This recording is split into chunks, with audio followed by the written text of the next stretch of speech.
guys, welcome to my YouTube channel. This is Otoboyson. So ayan, nabuo na natin. So ang kulang lang nito ay aircon. So may engine oil na, nalagyan na natin. Tapos lahat ng fluid nilagyan na natin dito sa babaw. Aircon na lang ang kulang at yung transmission. So mayroon tayo dito, ayan, transmission fluid, tapos itong battery. So yan na lang ang kulang nito. So naikabit na natin. So battery na lang dito, tapos aircon. Yan.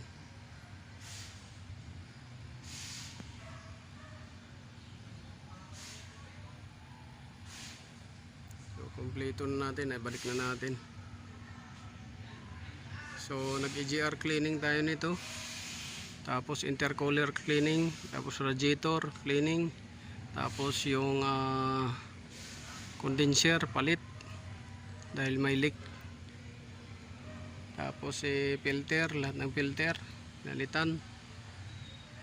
Tapos dito yung injector din na pinabunot, yung injector na yan. So yun lang yung ano. Tapos ito binalik na natin. So dito pinalik na natin ito kasi may history ng ano, bangga siguro ito na ano, kaya ayaw dumikit. So yun lang guys, this is Otoboyson. So sana umukay to, pero service lang naman to, walang usok, walang low power. So yun lang naman ang ano natin dito, nagpa ano kilometer service 60,000. Ayun. So ito pala guys yung ginawa natin dito. Nag-EGR cleaning tayo, nag-turbo cleaning, at saka mag intercooler cleaning. Tapos magpapalit tayo ng compressor dahil maingay yung compressor nito. Tapos papalit tayo ng condenser dahil may leaking yung condenser.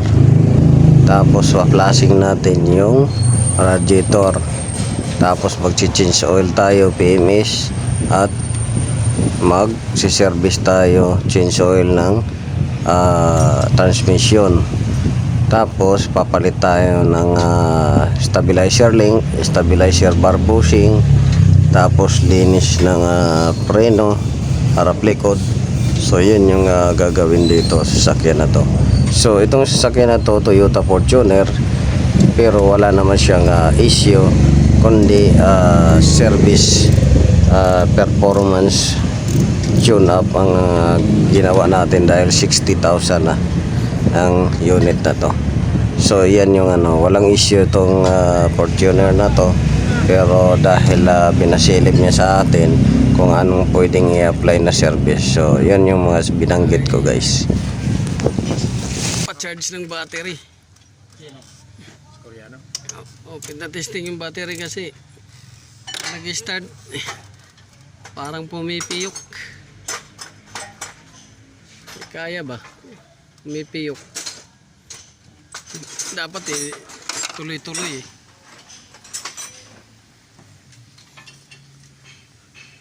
tuloy-tuloy dapat yung ano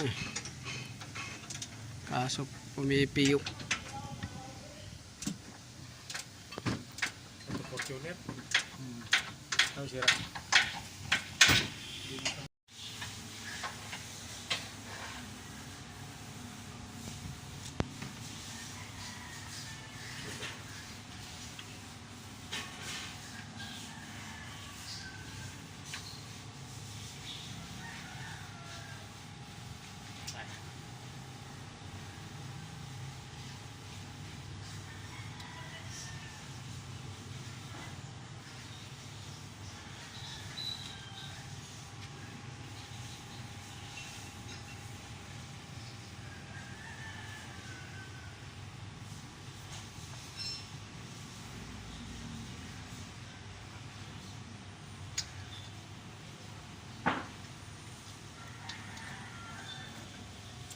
Parang nagliliking na tong ano na. Ano? Parang may leaking na, kunti. No? Sign yan ng leaking, oh.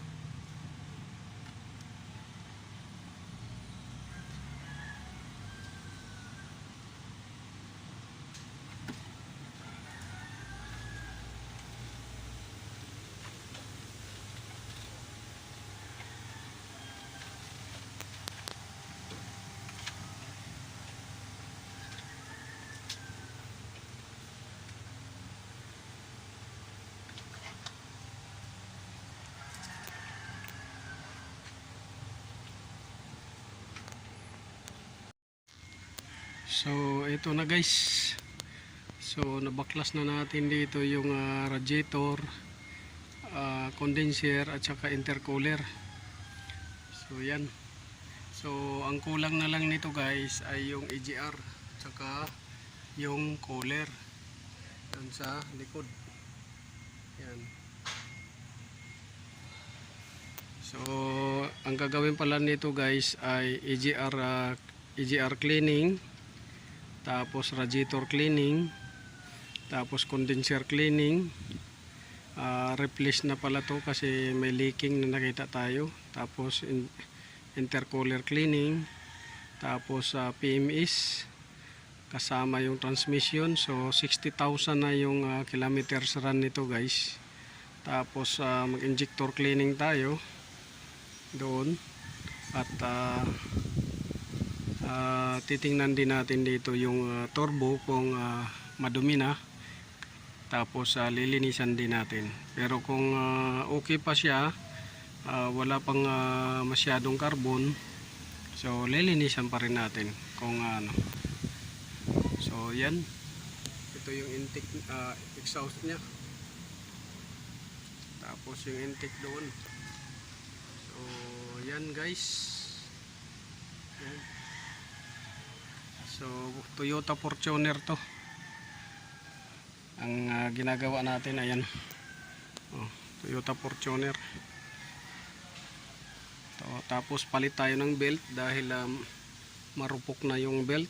Tapos ito, maglalagay tayo ng clutch pan fluid dahil nagpe-prevailing na. Tapos may issue din siya doon sa aircon, maingay, maalog yung loob, tsaka yung clutch maingay din, yung bearing at saka yung damper clutch nya. Tapos yung idler bearing tsaka tensioner. So marami tayong gagawin dito. So pati under chassis mayroon din. Ayan, palit ng stabilizer link. So yan guys, abangan nyo lang dito pagka natapos natin. So ang issue nito guys ay may ingay lang sa compressor. Pero dahil 60,000 na, ni-request ko to ng EGR cleaning at saka aircon cleaning at saka yung cooling cleaning nya, PMS. Tapos may mga nakita pa tayong mga bearing, clutch pan, so air filter, tsaka cabin filter doon sa aircon, at saka yung fuel filter. So ang ibang parts dito. Yan.